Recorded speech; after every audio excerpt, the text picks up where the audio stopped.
Hi, இன்னைக்கு என்ன பண்ண போகிறோன்னா பாம்பே சட்னி பண்ண போகிறோம். பெரிய வெங்காயம் 4, எண்ணெய் காஞ்சவொன்னே வெங்காயத்தை போடணும்.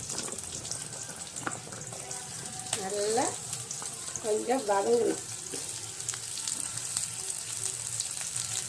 அப்படி வதக்கிட்டோம்னா டைம் இல்லை. நல்லா வதக்கணும். பெரிய வெங்காயம் ஒரு 4 கேட்கும் அதில்.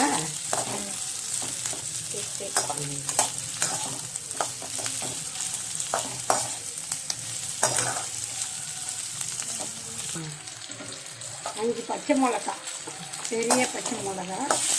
இது நாங்கள் ஒரு 10 பேருக்கு செய்கிறோம். அது சேர்க்கணும். அது நல்லா வதங்கின உடனே உப்பு போட்டால் சீக்கிரம் வதங்கிடும்.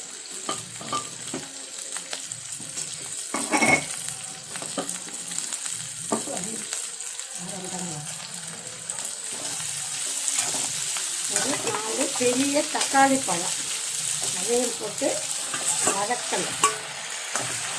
கடலைப்பருப்பு ஊற வைக்க சொல்லு. கடலைப்பருப்பு ஊற வைக்கணும். 2 மணி நேரத்துக்கு முன்னாடி ஊற வச்சிடணும்.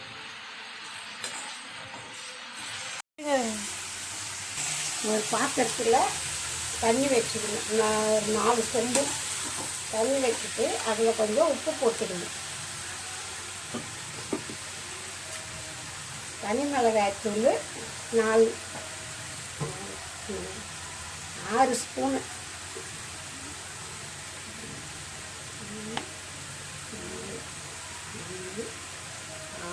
நாங்கள் காரத்துக்கு ஏற்ற மாதிரி போட்டுக்கலாம். கொஞ்சமாக செய்கிறவங்க கொஞ்சமாக செய்யணும்.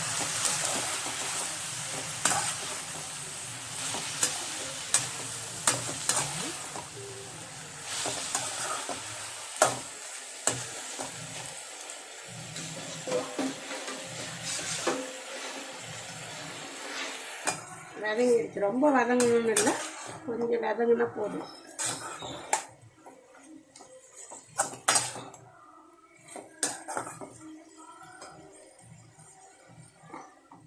கடலைப்பருப்பை அரைச்சிக்கணும்.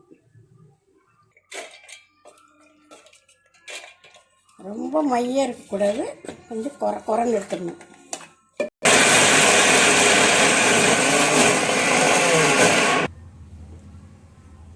வெங்காயம் தக்காளி ஆற வச்சு மிக்சியில் அரைச்சிக்கணும். அரைச்சதை இந்த மிளகாத்தூள் கொதிக்கிறதுல ஊற்றணும்.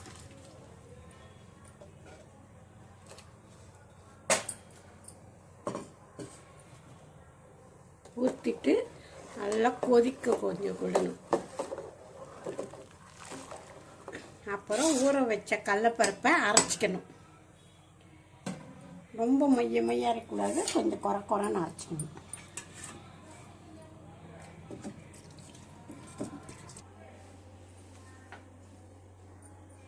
கடாயை வச்சுட்டு எண்ணெய் ஊற்றணும்.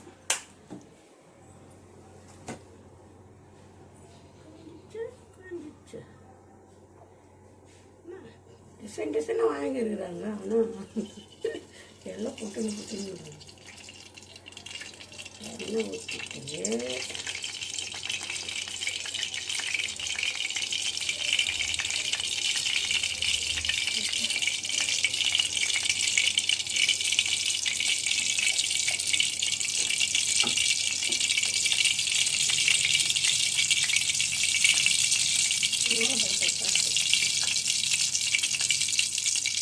சோம்பு,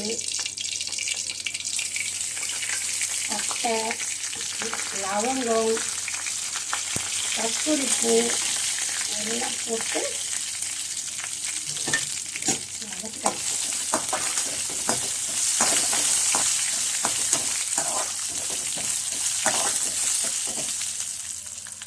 அதில் ஒரு வெங்காயம் நறுக்கி வச்சு அதையும் அதில் சேர்த்துக்கணும்.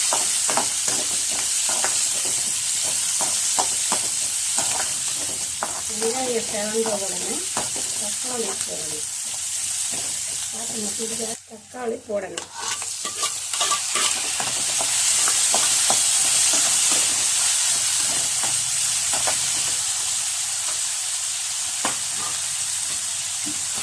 கருவேப்பிலை போடணும்.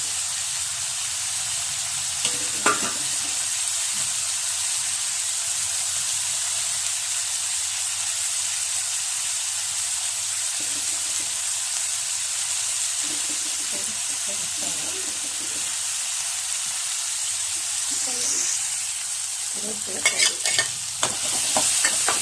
வதக்கிடணும்.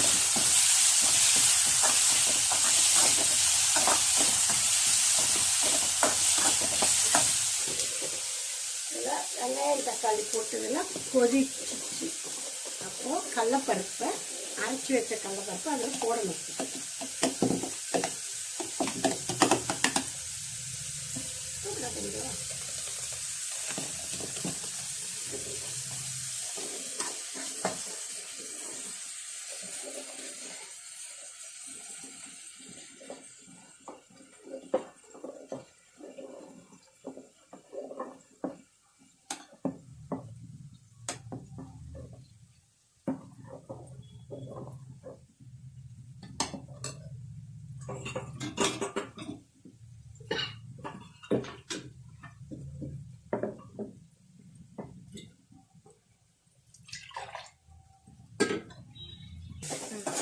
நல்லா கொதிக்கும் போது இந்த தாளிச்சதை எடுத்து இதில் கொட்டணும்.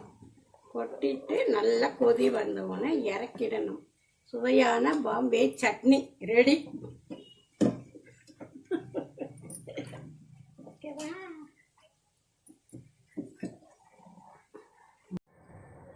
நம்ம வீட்டில் பாம்பே சட்னி எப்படி இருக்கு சொல்லுங்க.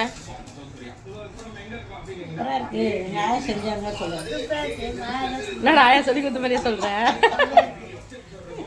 உண்மையா சொல்லு. பாம்பே சட்னி எப்படி பிடிக்கும்? பாம்பே சட்னி உனக்கு பிடிக்குமா?